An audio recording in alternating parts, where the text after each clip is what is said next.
Defender is something special. It's this unbelievable capability, it's this engineering excellence. It's an icon all around the world.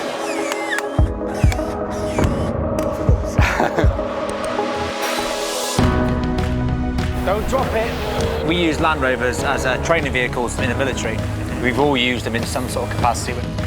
The bottom line is it's clearly a versatile, robust bit of kit. Jaguar Land Rover's involvement was absolutely key to the success of the games. So I learned to drive in a Land Rover when I was a little kid. So I just used to be able to sort of almost half sit on the seat, and I could just reach the pedals and sort of half stand up and look out.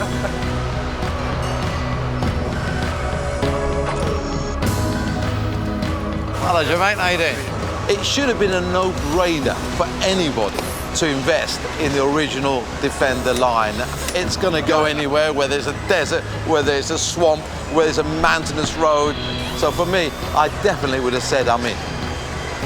I mean, basically, this is just one big Meccano kit, isn't it? I've had some great fun in these. I've actually worked here on the assembly line when I was a young engineer. It's in my blood, I've grown up with it. I was even born in Lode Lane, which is the address of the company.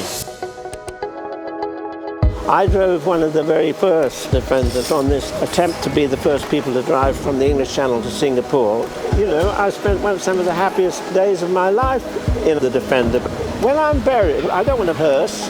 I want to go in the back of a Land Rover. You know, when you work for the Red Cross, you get the sense that you're the only ones who can travel that path. You are reaching the most vulnerable, the most remote communities. The amazing thing about the Defender, it's not about the vehicle really, it's about the people we can help as a result of actually being able to access those places. This particular vehicle is special to me as an auctioneer, but also as a Land Rover enthusiast, because it's the 2 millionth, and a unique vehicle with such incredible history is very desirable. Well, I mean, having done an apprenticeship in this factory as a young kid, it brings back a lot of memories. Every summer we would drive up to Anglesey, driving over rough ground, then over the sand dunes, down to the beach. And it was always an exciting event. That's maybe you do. Yeah.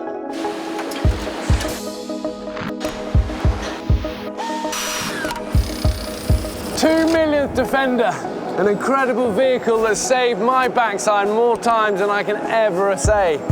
From deserts, jungles, mountains, you name it. This guy's been a friend.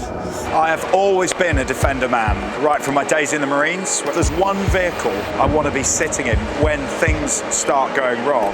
The Defender is my magic carpet.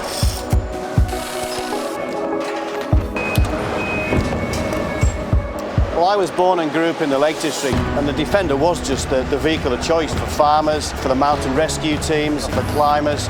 You know, I knew all about this vehicle long before I even thought about joining the motor industry. My mum and dad drove a Land Rover when they made the film Born Free in the 1960s. I drove Land Rovers across the Sahara in the 70s, and then Born Free came along, and what have we been doing ever since? Driving Land Rovers. So, you know, it's a long, long relationship between the charity and this amazing, iconic vehicle. So I feel like I'm connected with Land Rover in a way that very few people are. It's in my heart. The Defender, I think in a way, is the defender of wildlife. When my husband Bill and I were making the film Born Free with the lions, we used to pop them in the back of the Land Rover, drive out on the plains, and then sometimes, of course, they rode on top of the Land Rover, which they absolutely adored. The whole Land Rover Defender story has been part of our family too. The memories are very strong. You know, I think you develop bonds with things that you depend on. Back home, we own an old 1974 Defender, and I'll load up the back with a picnic and the family, and we'll go off. So for me, it's as much about that as it is, you know, the world's extremes. How you doing, Monty? Here we go. There we go. Guns job. I've got the guns.